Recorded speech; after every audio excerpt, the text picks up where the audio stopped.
Bom, sobre essa questão aí de fila, de lista de espera, também é o assunto da nossa outra entrevista do dia, agora que são 8h37, nós estamos em contato com o vereador Marcos Papa, ele que é autor de um projeto de lei que prevê que a Secretaria Municipal da Saúde divulgue diariamente essa lista de espera. E para falar sobre isso, nós agradecemos aqui a participação do vereador Marcos Papa. Muito bom dia, obrigado pela gentileza de estar conosco aqui no Nova Manhã, vereador. Bom dia, Papa. Bom dia, Chico Ferreira, bom dia, Igor Ramos, bom dia a todos que nos acompanham aqui pela Nova Brasil. Bom, vereador, como é que esse projeto aí poderia trazer esse tipo de informação para a população, né, dessa lista de espera aí? De que maneira isso poderia acontecer, vereador? Uma alegria participar aqui no Nova Manhã, Chico. Já é de minha autoria o projeto de lei que determina que todos os hospitais da cidade, públicos e particulares, informem a Secretaria Municipal de Saúde a taxa de ocupação dos leitos de enfermaria e de UTI. Acontece que com o recrudescimento da pandemia, outras atitudes têm que ser tomadas e as informações são necessárias. Então eu estou ampliando essa lei que já existe, exigindo agora que seja publicada a fila de espera. A minha intenção, Chico, e todos que nos acompanham aqui, é dar visibilidade a essa situação que se agravou tanto, infelizmente.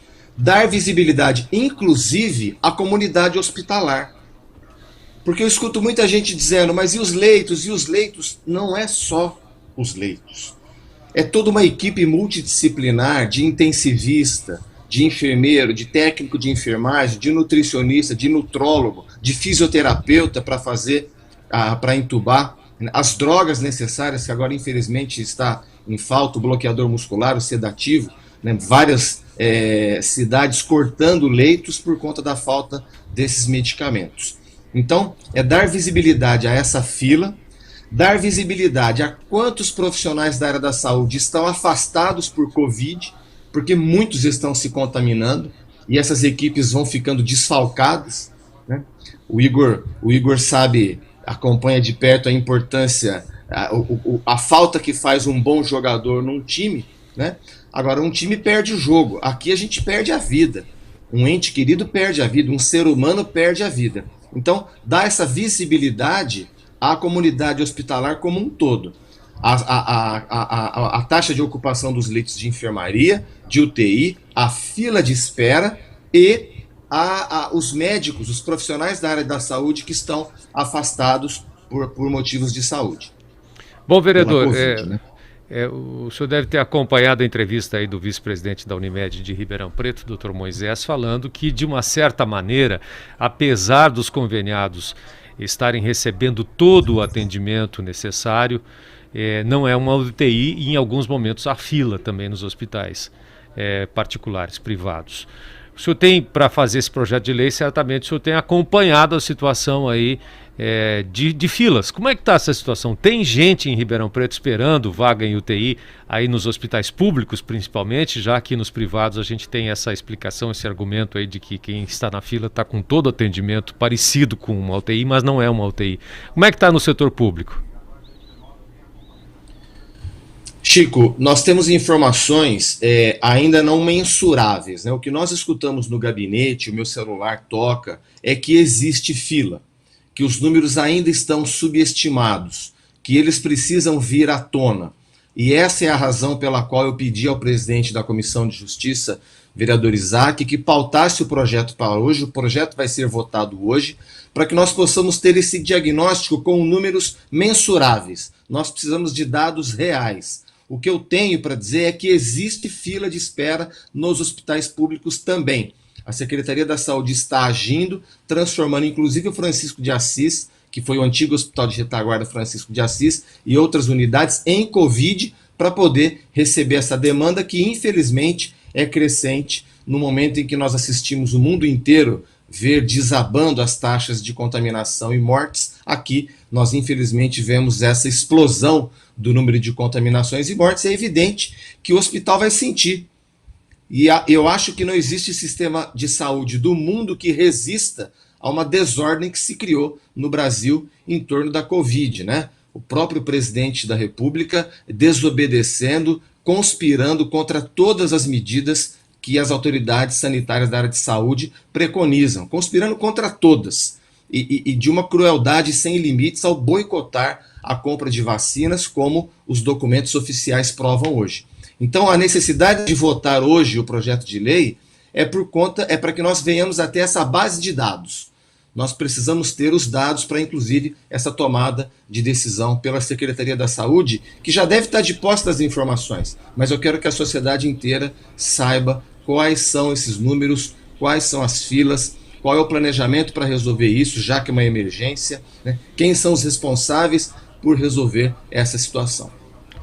Papa, eu quero aproveitar a sua presença aqui para tocar num outro assunto. Eu queria saber de que forma repercutiu aí, junto com seus colegas vereadores, as declarações recentes da vereadora Glaucia Berenice, do próprio Rodini também, declarações sobre tratamento precoce e tudo mais, que acabou gerando aí um certo desconforto, a indignação de uma professora da USP, levando o caso, inclusive, ao conhecimento do Ministério Público. Eu queria, não sei se você se sente à vontade para comentar esse fato, por duas linhas, né? A primeira, da declaração em si dos seus colegas, não sei se você quer comentar, entrar nesse particular, e também essa iniciativa da professora, que é inconformada com esse tipo de declaração, enfim, que vai contra a ciência, é uma declaração que desinforma, né, a população, isso já provado cientificamente, enfim. Como é que repercutiu isso aí internamente e a sua opinião pessoal sobre isso? Igor, eu tenho a certeza de que se os dois vereadores estivessem de posse de todas as informações, eles não teriam feito essa divulgação. Com relação à atitude da professora, é louvável, porque durante muito tempo desvalorizou-se a classe política, mas para pensar, nós somos membros de um dos poderes dessa cidade. Então é muito sério isso quando nós tornamos público uma opinião. Uma opinião é uma opinião pessoal, agora uma diretriz de saúde em meio à pandemia, nesse morticínio que nós estamos vivendo. Veja, quando eu disse a respeito da falta de informação, desde junho de 2020, todas as comunidades médicas do Brasil e do mundo abandonaram o uso desses medicamentos porque eles vinham sendo testados. Havia estudos para ivermectina, para azitromicina, para hidroxicloroquina, havia estudos para isso, que infelizmente mostraram-se que não tratam Covid, que não têm poder sobre o novo coronavírus. Então, em junho de 2020, a Europa, Estados Unidos, em conjunto com as sociedades científicas do mundo inteiro, abandonaram essa recomendação e voltaram todas as suas forças para a compra de vacinas, né? O apoio à construção, ao desenvolvimento de vacinas e à compra de vacinas. E não por outro motivo, nós estamos assistindo desabar as taxas de contaminação e morte no mundo inteiro e no Brasil, essa explosão. Então, eu acredito nisso, que se eles tivessem de posse de todas as informações, eles não teriam transmitido informações particulares. Tem médico que tem essa opinião, um médico, outro médico, mas isso não significa a comunidade científica que pesquisou, que desenvolveu os estudos e que, de novo, já em junho de 2020, nós tivemos no mundo inteiro o abandono desses medicamentos. De novo, nós vimos o Palácio do Planalto patrocinar uma campanha de desinformação. Usaram recursos públicos para comprar milhões, gastaram milhões de reais para comprar cloroquina, quando em junho de 2020 o mundo abandonou isso, né? Então, essa campanha patrocinada pelo presidente da República de desinformação, nós estamos aqui num veículo, numa multiplataforma de transmissão. O governo federal gasta bilhões de reais em propaganda todos os anos. Ninguém viu uma propaganda educativa explicando a necessidade do uso de máscara, a necessidade do distanciamento social. Ninguém, eu não vi nenhuma. Alguém pode me mostrar? São bilhões gastos em publicidade e eu não vi. Vimos o contrário, né?